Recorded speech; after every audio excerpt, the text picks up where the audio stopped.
Yeah. And then Player of the Year nominees. Do we want to pick, say, your senior and young Player of the Year?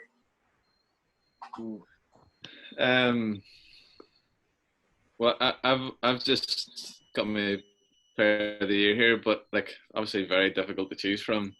The lads we've named, like I think I was on Mane for a long time, but the more I thought of it, the more I thought like this has been De Bruyne's best year, and I think harsh not to. Well, I didn't name Henderson my team either, but harsh not to like say more about him. But I just think De Bruyne has been phenomenal, like unbelievable, and as you say earlier, David, like he's probably the best actual footballer in the league, and yeah, I think he's just been outstanding. Can't really fault him. I agree with Gareth, and I think it's harsh on Liverpool, I suppose, but it's a bit. I mean, you go back to 2 years ago, Salah won Football of the Year when City won by 19 points, so I think it's a bit like that. I think De Bruyne stood out more.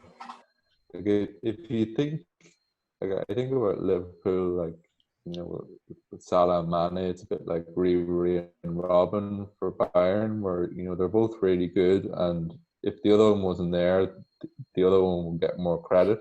But because they're both there, they kind of split the vote.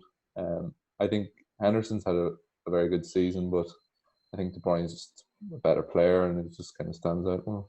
Yeah.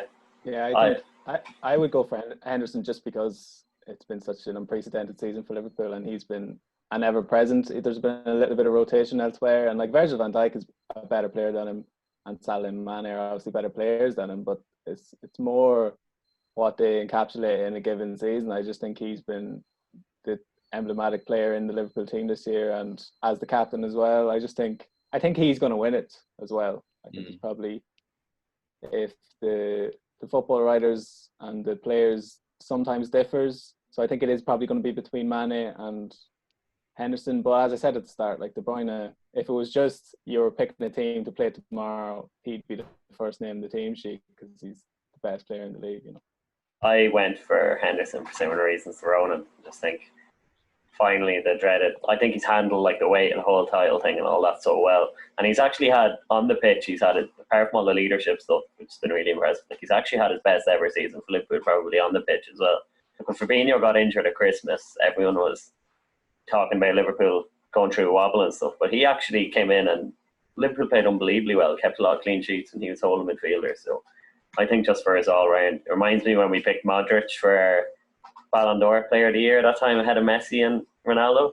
For similar kind of reasons, I think it's what, as Ronan said, like emblematic and what it brings to the team as much as ability. De Bruyne's 16 assists, though. I mean, and they're not a lot of them are really good, like passes and crosses, as opposed to sort of laying it off to someone.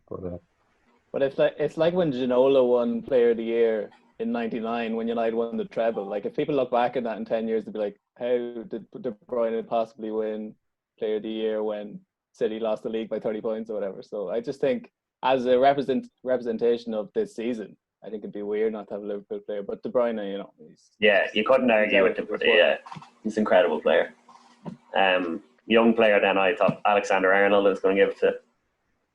Yeah, I think that's a fair pick. I would go for the same, but it's such a ridiculous standard for young player of the year this year. It feels like if you look at even someone else we haven't mentioned, and probably he'll be a bit hot and cold throughout the year, but Tammy Abraham has been brilliant for Chelsea. What a start to the season! Yeah, mentioned Mason Mount earlier, obviously like Jack Grealish as well, and as Davy said to Marcus Rashford, like there's been some outstanding young players, but Alexander Arnold is kind of ahead above them, I think.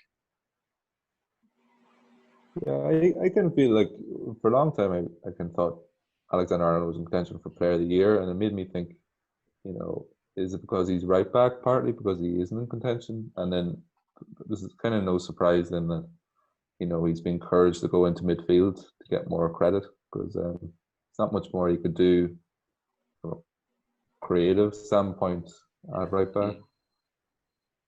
Yeah, I think he's nailed on for Young Player of the Year. He's outrageous, like he's unbelievable. It's not even the way wing backs have become a thing in the last 10 or 15 years, where they like get beyond the attackers and cross from the byline. He doesn't even do that. He crosses from deep. He creates these angles on crosses, which you don't think anyone can possibly do. And he talks about trying to reinvent the right back position, and it seems like such a huge thing to say, but he's going a long way to do that, because I can't think of anyone else who can do what he does from that position. And David would probably tell you that, much like Connor Cody, he was a midfielder growing up or coming through the academy, and like Liverpool probably thought that's where he's going to end up, dictating the play from the middle of the field. But he can actually get more time and space where he's playing at the moment. So I think he's That's probably it, going to end up there.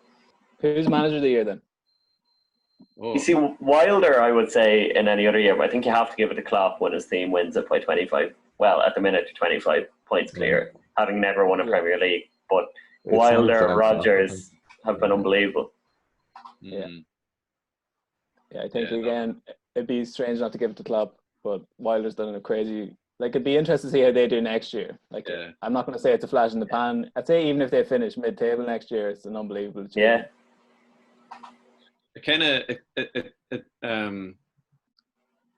kind of puts a shadow over how good Wolves were last year, because obviously they had a lot of investment in that too. But I think this Sheffield United side is different class again from the Wolves that we saw before, and Wolves have managed to maintain that to some degree again this year. And I think next season is, you're right, Ronan, it's the big test then to see how consistent they can be.